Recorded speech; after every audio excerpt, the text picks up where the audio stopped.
du rose blanc, de l'autre, mais pas du gris. Vu comme ça, on pourrait croire que l'heure est au dernier détail.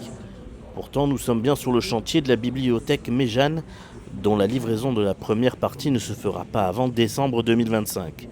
Et cette Méjane nouvelle version, les Aixois l'attendent avec impatience, non sans un brin d'inquiétude. Ce seront des lignes très pures qui permettront effectivement de faire des économies d'énergie, d'être plus confortables aussi au moment où on occupe la Méjane.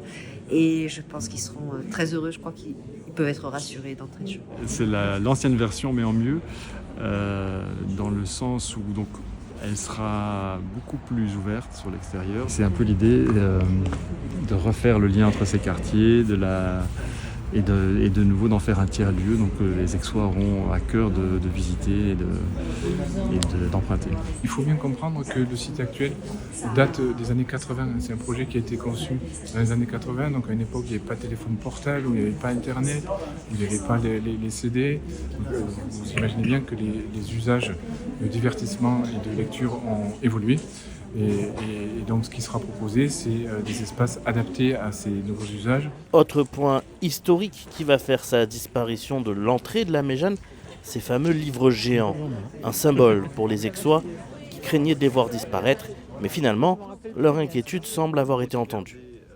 Je me suis opposée à leur disparition parce que je sais, encore une fois, combien les Aixois y sont attachés, moi-même, je le suis. Et il y a une idée tout à l'heure qui a fusé, qui était effectivement au-delà du fait de les entreposer dans les serres sans les détruire, parce que c'est quand même des cache-misères, ces livres, il faut le savoir.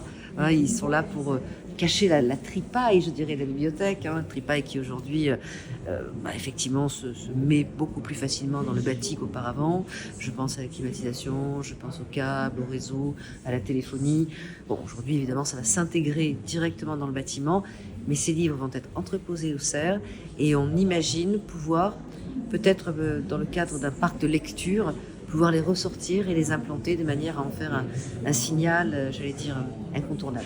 Pour voir la bibliothèque aixoise totalement terminée, il faudra encore patienter jusqu'à mi-2027 au moins. Encore un peu de patience donc, mais à la vue des coulisses des travaux, il semblerait qu'attendre en vaille vraiment la peine.